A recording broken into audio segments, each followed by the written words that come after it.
আচ্ছা বকুল, আমি কি এখানে একটু বসতে পারি? তুমি তুমি আসছো না? আমি তো ভাবলাম তুমি। আসলে কাল রাতে যা হয়েছিল আমি ভেবেছিলাম আমি চলেই যাব, কিন্তু কিন্তু কি? আচ্ছা বকুল, তোমার আমার শরীরের অবস্থা কি তুমি কি তা জানো? কেন, খুব খারাপ কিছু নাকি? না না, বসো বসো। আসলে কিছুক্ষণ আগে তাকে স্বাভাবিক মনে হচ্ছিল না।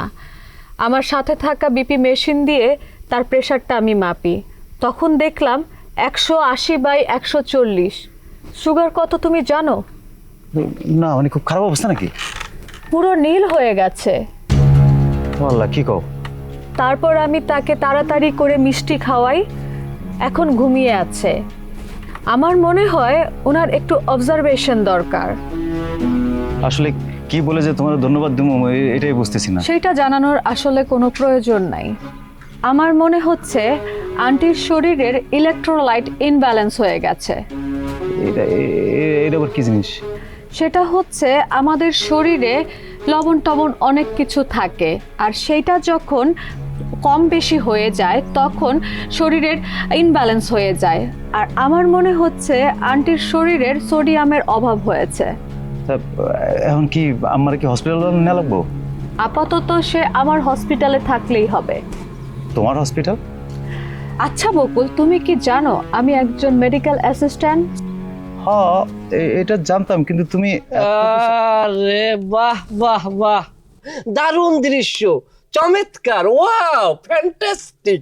নাচলাম না? দুজন কি নাচছে এতক্ষণ? এত সুন্দর দৃশ্য করতে গেল? সুন্দর দৃশ্য না, একজন বিন্দেশী সুন্দরী রূপসী ললনা লাস্যময়ী, আর অন্যদিকে একজন কৃষকের ছেলে প্রেম করতে আছে। এটা কি ওয়াও না? তারা এক মিনিট খারা, হের বেলায় কি বিশেষণ দিলি তুই এতক্ষণ? 3 নম্বর মানে না, যেটা বলছি সেটা কি দ্বিতীয়বার আসে নাকি? ও, তার বেলায় 3 পৃষ্ঠার বিশেষণ, হ্যাঁ শেষইও না তোর বিশেষণ দেয়া। আর আমার বেলায় কৃষকের ছেলে গরিব, এর দূর বিশেষণ আমার। মাথায় আর দিলে না আইলে কেমনে কমো? আই নাই তো, কি হলো? গুতা দাও। আরে ক না, আটকে গেছে কোথায়? কোন জায়গায় আটকে গেছে ক?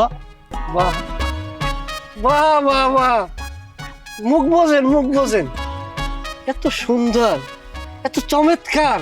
মনে হয় মুক্তা দানার উপরে সূর্য রশ্মি পড়ছে, চিকমিক করে তার হাসি।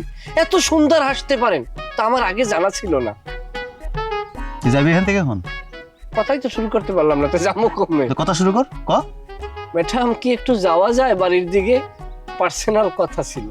অবশ্যই, আমি এমনিতেও যেতাম, আমার কাজ আছে।